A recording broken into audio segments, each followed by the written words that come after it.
ایک مومن دوسری مومن کے لیے سفارش کرے گا، کیا اس کی یہ سفارش قبول ہوگی؟ اور اگر ہوگی تو وہ کتنے مومنوں کو جہنم سے باہر نکال سکے گا؟ اس پہ حدیث کوٹ کرتے ہیں۔ اس حدیث کے راوی حضرت ابو سعید خدری رضی اللہ تعالیٰ عنہ ہے، اور وہ کہتے ہیں کہ حضور صلی اللہ علیہ وسلم نے فرمایا، جب مسلمان جہنم سے پار ہو جائیں گے تو مجھے قسم ہے اس ذات کی جس کے قبضے میں میری جان ہے، تم میں سے ہر ایک سے زیادہ حق کی ادائیگی میں مومنوں کے لیے روز قیامت اللہ تعالیٰ کو قسم دلانے والا کوئی نہیں ہوگا۔ یہ مومن اپنے ان مسلمان بھائیوں کی سفارش کرتے ہوئے عرض کریں گے، اے ہمارے رب، یہ جہنم میں موجود مومن حضرات ہمارے ساتھ روزے رکھا کرتے تھے، نمازیں پڑھا کرتے تھے اور حج کیا کرتے تھے، اس لیے انہیں معاف فرما کر جہنم سے نکال لے اور جنت میں داخل فرما دے۔ تو انہیں فرمایا جائے گا، جنہیں تم جانتے ہو ان کو نکال لاؤ، یعنی جنہیں تم بائی فیس جانتے ہو، تمہارے عزیز اقارب ہے، ان کو نکال لو۔ ان کے جسم جہنم پر حرام ہے، بس وہ لوگ بہت سے خلقت یعنی مخلوق کو نکال لائیں گے جنہیں جہنم نے آدھی پنڈلیوں تک یا گھٹنوں تک غرق کیا ہوا تھا، یعنی جہنم میں ہوں گے یہ لوگ، ان کی سفارش کی جائے گی، اللہ کی طرف سے اذن ہوگا کہ ان کو نکال دیا جائے۔ پس یہ لوگ عرض کریں گے، اے ہمارے پروردگار، جن کا آپ نے ہمیں فرمایا تھا ان میں سے کوئی بھی باقی نہیں رہا۔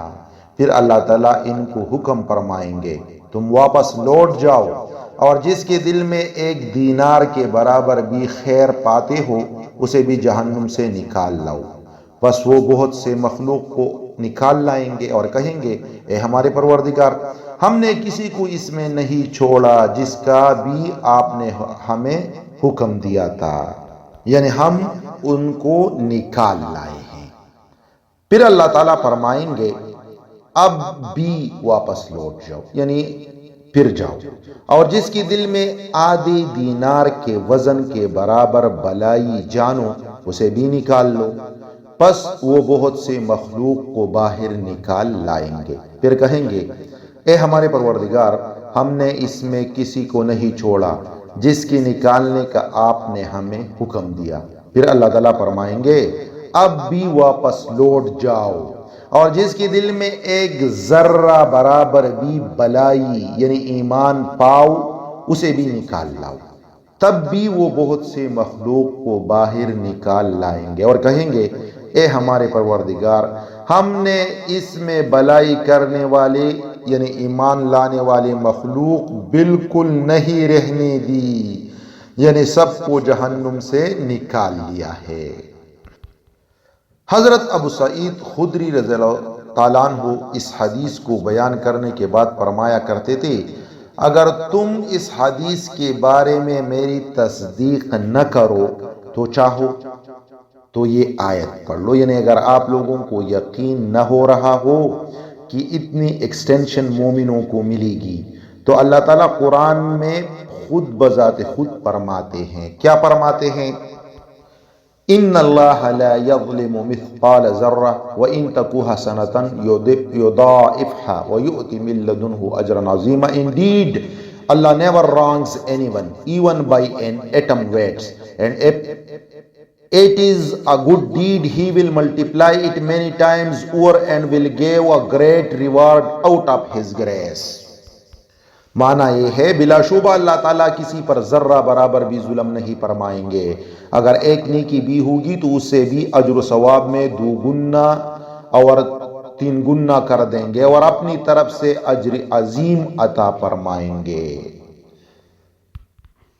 اچھا، یہاں پہ بات ختم نہیں ہوتی، پھر اللہ تعالیٰ فرمائیں گے، فرشتوں نے شفاعت کی، انبیاء علیہ السلام نے بھی شفاعت کی اور مومنین نے بھی شفاعت کی، جیسا کہ ہم نے اس حدیث میں پڑھا۔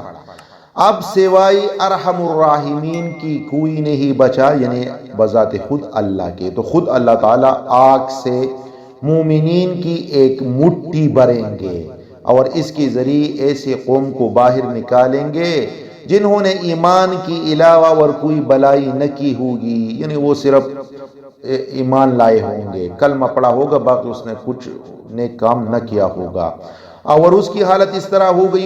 ہوگی کہ وہ کوئلہ بن چکے ہوں گے۔ پھر اللہ تعالیٰ ان کو جنت کے سامنے نہر میں ڈال دیں گے،